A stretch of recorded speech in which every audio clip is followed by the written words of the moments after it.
Have you ever wondered if indeed some of the things that go viral on social media are true? I know sometimes there are some strange stories, particularly that make the rounds on Twitter. They eventually leave Twitter and become news on some platforms.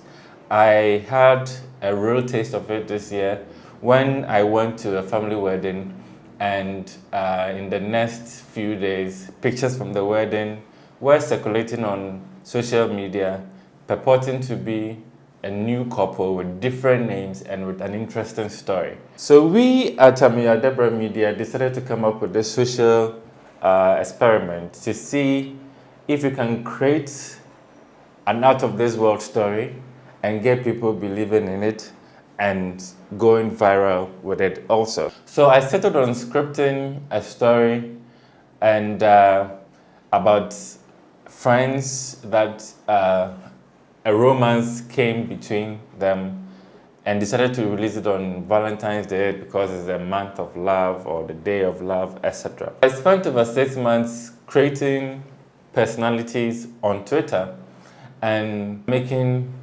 tweets that would define each character and waiting for the moment when my full script will roll out. So on Valentine's Day, February 14th, I rolled out my play, which I call Tweet Opera.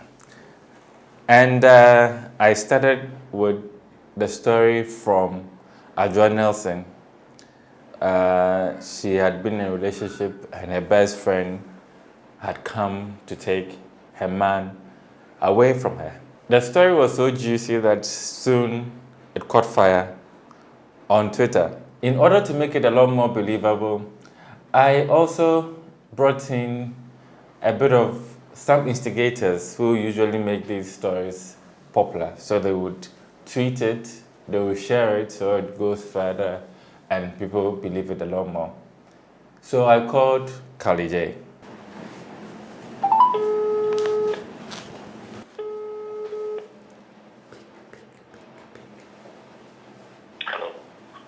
Hello, Kali. Well, Tell how are you doing?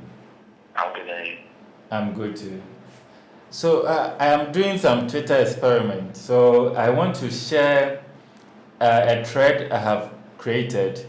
Just make it look wild, and so we get people's attention to comment on the story as much as possible for me. Okay. So I will WhatsApp it to you, and then you just get some attention for me. I'm doing an experiment to see how people respond to all these wild stories that come on social media, especially Twitter.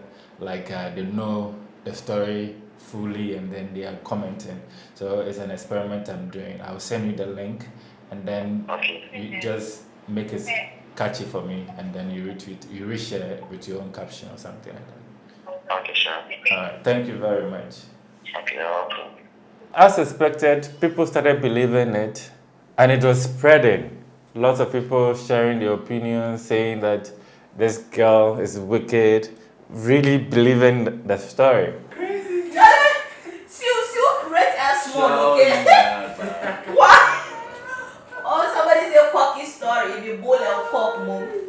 See you bad girl. I need to speak to you or your alleged nympho. But it wasn't long-lived. In creating these characters, I made a mistake of creating the accounts on the same day. Although I used 6 months to develop each of their character online, the days I created the accounts were the same. So, as you'd expect, some people started digging and started raising questions about the story. So by the time I was ready to tell the story of Sue Davis, it was winding down. The energy was coming down because people were poking into how true this whole thing was. One person on Twitter who I saw, he's also like a blogger, Twitter influencer, I saw sort of fooling it and trying to expose the story was Bino's success. So I called him to bring him up to speed with the experiment I was conducting, and he decided to join. Is this Beno success? Yeah. This is Ameya Deborah. I took your number yesterday. Oh, okay. Yeah. Cool. So I'm doing a social experiment on Twitter, and it started yesterday. And I realized that you were trying to expose the story. So I wanted to let you know and bringing you into day 2 of the experiment. So basically, you know the Sue story yesterday that was on Twitter. Yeah. So it's an experiment I'm doing, and Oh, okay. you are trying to expose it. So please stop. Oh, okay. So in order to let it continue, I want to use you as an instigator. So Sue is telling her side of the story today, and I want you to maybe I'll share the thread and say something like, in the beginning you thought it was fake, but after Adjoa sent you a DM with some screenshots and things, Charlie, things that happen for Ghana, something like that, so that it just changes people's mind again, and then we are able to be back on track and see how the experiment will go in the end. Oh, okay. Alright, so I will send you the link to the thread, and then you can share it for me. Okay. Alright, so but ginger them, let them feel like, Charlie, in the beginning you thought it was untrue, but after you see some screenshots that I just sent to you, you are shocked. Okay. Alright, okay. Okay, I understand. Thank you very much.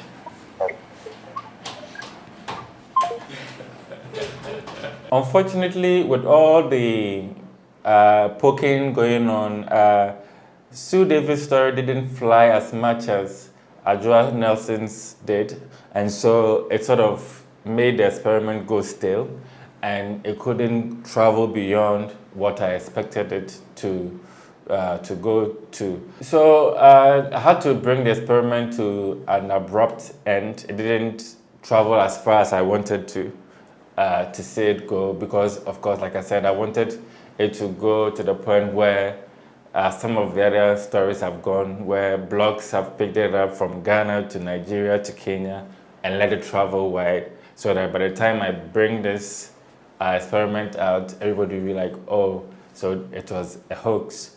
But nonetheless, I found the result I wanted, that yes, majority of the people on social media would believe pretty much anything that is thrown at them.